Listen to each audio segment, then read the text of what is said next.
The room was buzzing with laughter and clinking glasses. Rebecca's birthday party in full swing, until she decided to drop her little bombshell.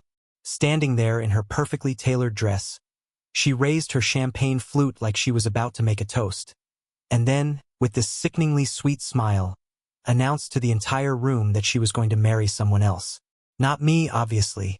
Some guy I'd never even seen before, who was now grinning like he'd just won the lottery. The silence that followed was so thick you could have cut it with a knife. Everyone froze, their eyes darting between me, Rebecca, and this random dude like they were watching some messed-up soap opera. And then, for reasons even I don't fully understand, I started clapping.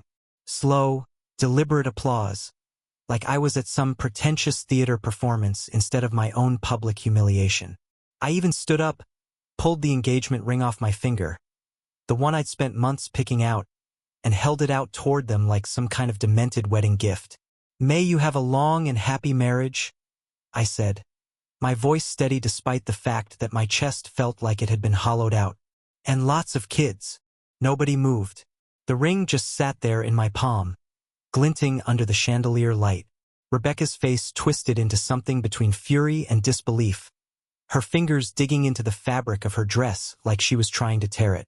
The guy beside her, tall, smarmy, the kind of guy who probably practiced his smirk in the mirror, just tightened his grip on her shoulder like he was marking his territory. I sighed, dropped the ring onto the nearest table with a quiet clink, and scanned the room for the quickest exit. That's when I spotted Celine lingering near the dessert table, looking as lost as ever. She'd been Rebecca's shadow since we were kids, always hovering in the background, never quite fitting in. Right now, though, she was the only person in the room who didn't seem to be judging me. I grabbed her arm. "What's up, Rich?" she asked, blinking at me like I just materialized out of thin air. "Have you been drinking?" I asked. She shook her head. "No." "Perfect." I tossed her my car keys. "I've had too much. You're driving. Take me home." She caught them without hesitation. "Got it." We barely made it 2 steps before Rebecca came storming over, her heels clicking against the floor like gunshots. "Richard," she hissed, grabbing my wrist. "What the hell is this?" I rubbed my temples. The adrenaline was wearing off, and the exhaustion from the past 48 hours was crashing down on me like a ton of bricks. Yesterday, we had an emergency at the office, worked all night, had a morning meeting, then drove to the next city for a site inspection. Got back this afternoon just in time to pick up your gift. I glanced at my watch. It's 8 o'clock now. I've got another meeting at 10 and a flight to Paris at 6 tomorrow morning. Rebecca, I'm too tired for games. She just stood there, mouth slightly open, like she couldn't believe I wasn't begging for her back. I didn't have the energy to care. I pulled my arm free and walked out, Celine trailing behind me like a confused but loyal puppy. Chairman Lou, or Uncle Lou, as I'd called him since childhood, leaned forward with a conciliatory smile, the kind older men use when trying to smooth over youthful dramatics. "I know Rebecca made you angry," he said, pouring tea with practiced ease. "I brought her today. She's an immature girl. If you have any complaints, feel free to speak up. Uncle won't be biased." The porcelain cup warmed my palms as I matched his tone. "Actually, I took the liberty of inviting you out today to discuss the engagement between the Wong and Liu families." I set the cup down with deliberate lightness. "Chairman Liu, I intend to dissolve it." The air congealed. Ice clinked in Rebecca's glass as her hand jerked mid-sip. Then chaos. Rebecca shot to her feet, palms slamming the table hard enough to rattle the dishes. "I disagree," she spat, each syllable sharp as shattered crystal. Across from her, Chairman Liu's face darkened like storm clouds rolling over the city skyline. "Sit down, you brat." But Rebecca had that wild look in her eyes, the one she got when pushed too far. Chin tilted, shoulders taut with defiance. "What's wrong?" she sneered at her father.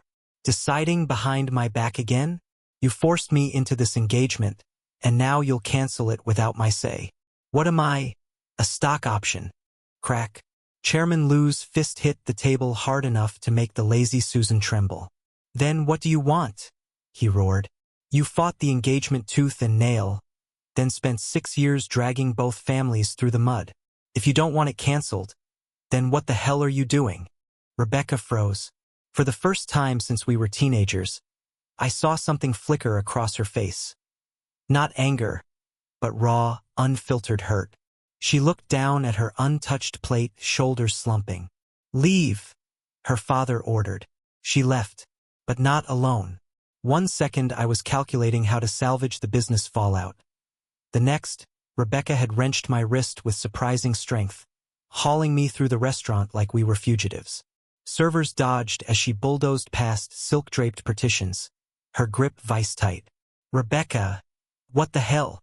I finally yanked free in the parking lot, rubbing the red crescent marks her nails had left.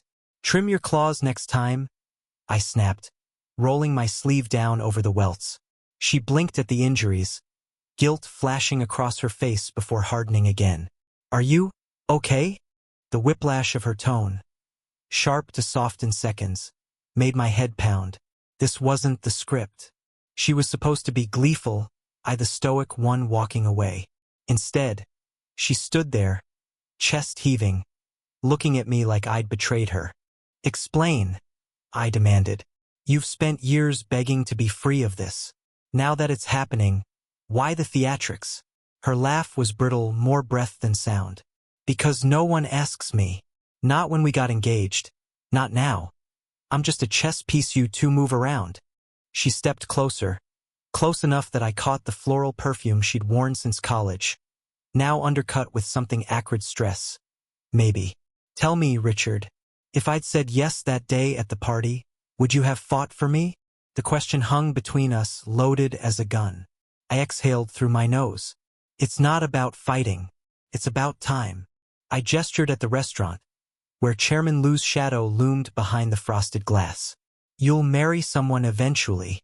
I'd rather it happen on my terms than wait for the next scandal. Her face did something complicated then. Lips parting, eyes widening like she'd been slapped. That's what you think of me? Before I could answer, she spun on her heel. Fine. But this time, she tossed the words over her shoulder like a grenade. It's not up to you. Rebecca went utterly still, like I'd pressed a knife to her throat. Her mouth opened, then clamped shut. No snappy comeback, no venomous retort, just silence. And that, more than anything, confirmed it. I let out a disbelieving laugh. Don't tell me you actually like me. She flinched. For 6 years, I'd watched her wield indifference like armor, but now her hands trembled at her sides. When she finally spoke, her voice was stripped raw. I don't know how to do this right. The way I've acted, it was all wrong. But I can change. Let's just pretend none of it happened. Keep the engagement. The plea in her eyes might have swayed me once. Now it just made my jaw tighten. People don't work like that, Rebecca. When I was 20, maybe I wanted a wildfire. Someone reckless and dazzling. Now, I step back, shaking my head. I need a partner, not a liability. You were never that person. The only reason this engagement lasted was because your family was useful. The color drained from her face. You used me. No, you used yourself. I jabbed the elevator button. All those stunts, all those men. You thought you were punishing your father, punishing me. But the joke's on you. The only life you ruined was your own. The doors slid shut on her shattered expression. Emily called that evening, her voice laced with dry amusement. Your ex is trending again. Some meltdown at Luxe Bar. Threw a bottle at the DJ when he played your wedding song. I massaged my temples. You monitor gossip blogs now? Hard not to when she tags the location as Richard's future divorce party. A pause. Then, pointedly, ex-fiancée. There it was, that faint, inexplicable edge. Not jealousy. Emily didn't do jealousy. But something territorial. I smirked. Worried. Annoyed. She corrected. Crisp as a spreadsheet. Wrap this up. I don't share. The line went dead. By morning, security had orders to redirect Rebecca to appointments. A policy that backfired spectacularly when Emily showed up and the new intern stopped her too. You, she hissed through my phone.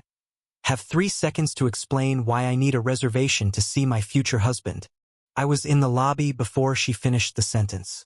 Emily stood arms crossed, a paper bag dangling from one hand. Behind her, the intern looked ready to faint. Overzealous training, I lied, plucking the bag from her grip. Smelled like garlic and chili oil, real food, not the sad desk salads I'd been choking down. Upstairs, she unpacked enough containers to feed a battalion. I raised an eyebrow. Expecting a siege? She snapped apart chopsticks with surgical precision. I stress eat. You? Stressed. She speared a dumpling. My parents want to meet you. Saturday. The water I'd sipped went down wrong. As I coughed, Emily watched with clinical interest. Try not to die before then. Bad for ROI. Rebecca found me at midnight 2 weeks later, slumped against my penthouse door with a bottle of Macallan 25 clutched like a lifeline. Her sequin dress was wrinkled, one heel missing. Know what I realized today? She slurred, pressing the bottle to her cheek like it might cool the feverish flush there. Daddy's had a backup son since college. 2% shares already in the little shit's name. A broken laugh. Said if not for you forcing the engagement, he'd have replaced me years ago. She looked up, mascara bleeding down her face. Tell me straight. Am I that disposable? The truth was a mercy, so I gave it to her clean. Yes. She didn't argue, just slid down the wall until she was a heap of tulle and regret on my welcome mat. You all moved on, she whispered. Nobody waited. I called her so-called best friend, the one who'd fueled her worst impulses for years. When she arrived, she had the gall to glare at me. Give her another chance. I smiled without warmth. You said it yourself. We were always a train wreck. With a huff, she hauled Rebecca up. Pathetic. You had years to get it right. As the elevator swallowed them, my phone buzzed. Emily. Still on for Saturday? I thumbed a reply. Me wouldn't miss it. What's your dad's poison? Her answer came fast. Emily, bring the tea your grandpa gave you. And the blue tie.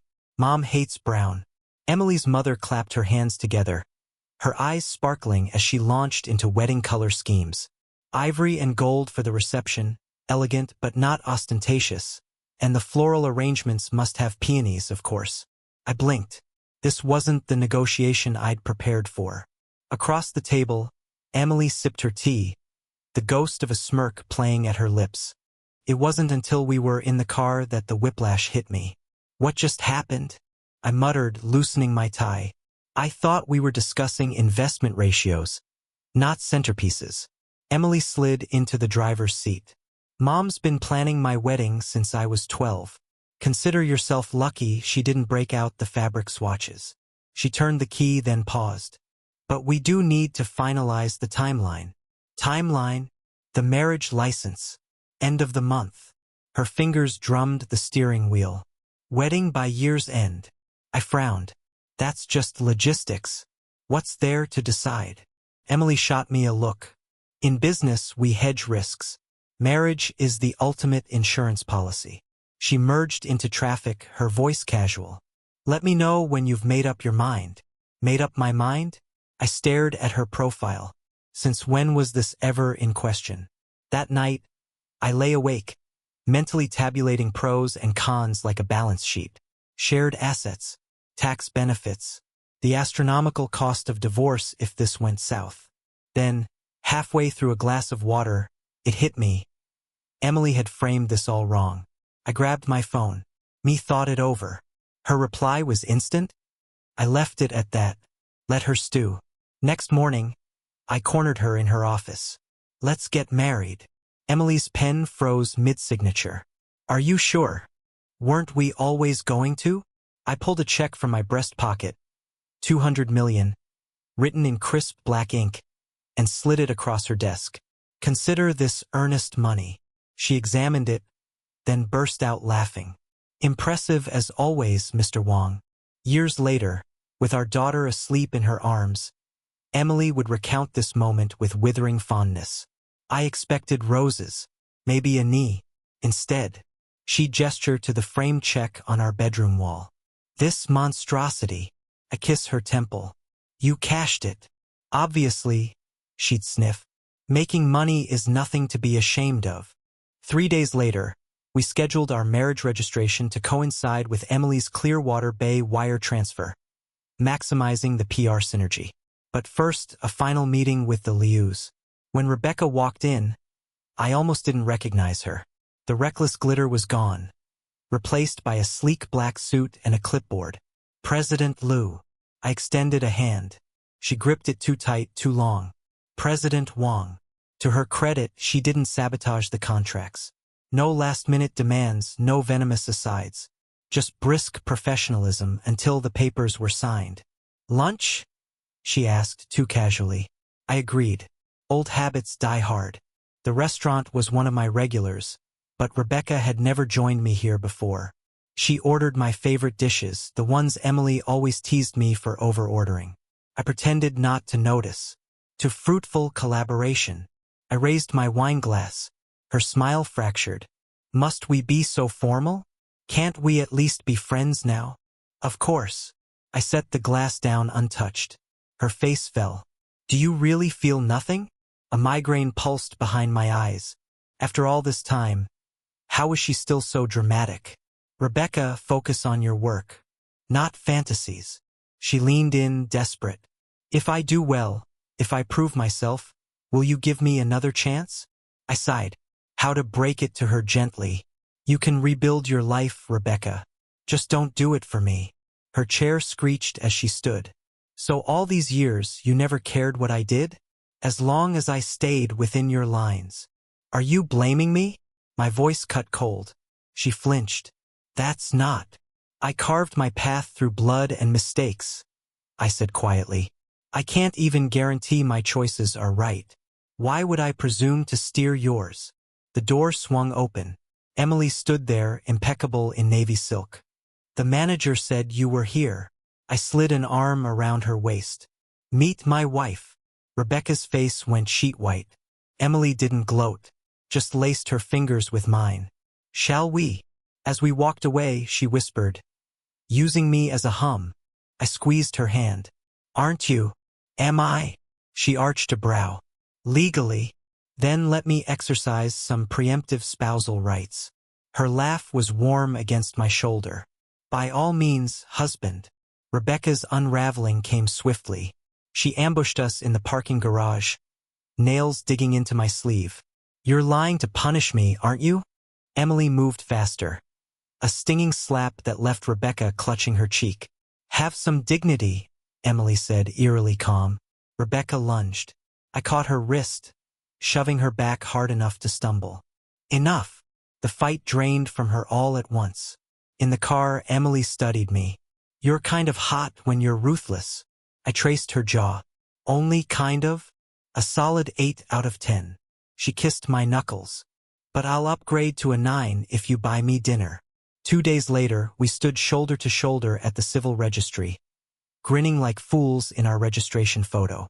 The certificate was still warm when Emily's wire hit Clearwater Bay's accounts. By noon, our websites announced both the investment and our marriage. Mr. Wang, happy newlywed. Looking forward to decades of profit. Mrs. Wang, ditto.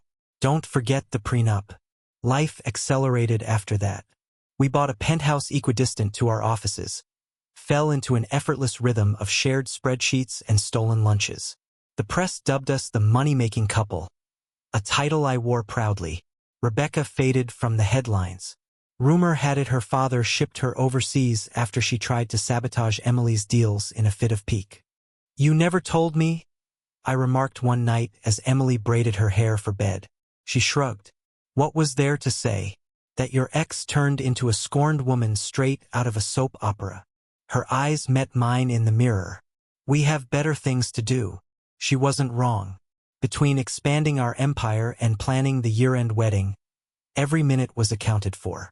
I'd hoped to outsource the event entirely, corporate sponsorships included, until Emily caught wind and staged a protest involving strategic kisses and an absurdly persuasive pout.